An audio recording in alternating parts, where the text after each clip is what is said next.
Now, according to the Jerusalem Post here, the Hamas are willing to talk to Fatah. You know, they haven't in the past. They've been at war with each other. Palestinians killing Palestinians. By the way, did you hear anything like that about that on the news? Were they condemning Fatah for being so mean to Hamas? Or was the news saying one word about how mean the Hamas were, killing all the Fatah? No. It's only the dirty Jews killing those poor Palestinians. That's all. Pardon me, I don't have, a lot of good things to say about what's going on in the Middle East today. I'm pro-Israel. I guess you understand that, don't you? I'm pro-Israel. So anyway, here's Khalid Mashal, who is leader of the Hamas, who's living in Damascus, by the way, because he doesn't dare show his face in Israel or in the Gaza Strip area. He went to Egypt to discuss developments regarding a prisoner swap for Gilad Shalit. That's the Jewish soldier, young 21-year-old. He's probably 23 or 24, 25 by now.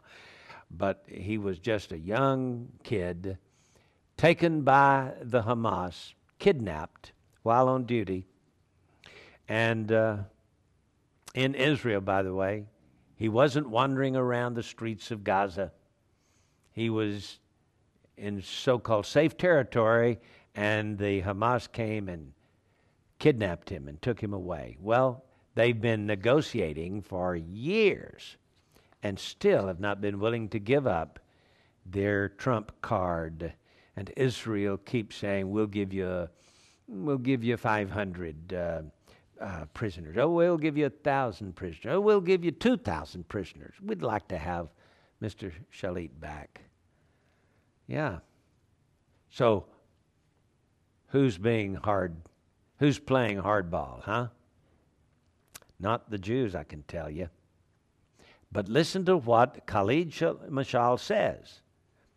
Although progress in negotiations for the release of Shalit has been reported, Mashal insists on Saturday that a prisoner exchange was not imminent. And yet, he's in Egypt. What was he talking about? About getting together with the Fatah and other Palestinian factions and reuniting the Palestinians, because that has to be done before a Palestinian state can be established. So finally, Egypt says to the Hamas, come on, let's talk. Egypt wants a Palestinian state. And if a Palestinian state is done, then, says the Egyptian foreign minister, maybe the Arabs around all different countries, maybe they'll think about opening negotiations with Israel. Will never happen, folks. Let me tell you, it won't happen. The Bible says the battle of Gog and Magog is coming, and you can take it to the bank. As a matter of fact, you find out in Ezekiel chapter 38 that Russia is Gog and Magog, and Persia is Iran.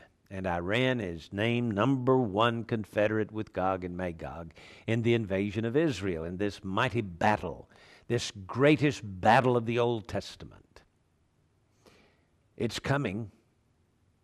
You know, Iran has refused to negotiate with anybody, including the United States, over their inalienable rights to have nuclear weapons. Do you understand what I said? I'm quoting Ahmadinejad. He says, inalienable rights. Whoa, wait a minute. He took that out of our Constitution. He took that out of our Declaration of Independence. Inalienable rights, let me tell you, only God gives inalienable rights. But he says it's our God-given right to have nuclear weapons. So he's not going to negotiate with the United States. He's not going to negotiate with the United Nations. And he's certainly not going to negotiate with Israel.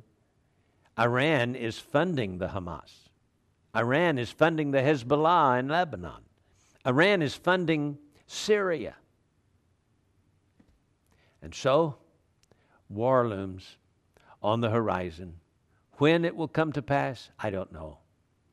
But coming up in a few days in New York City, many rogue nation leaders will be coming to the United Nations General Assembly opening meeting and will speak, including our president, who's going to lay out his plan for peace in the Middle East.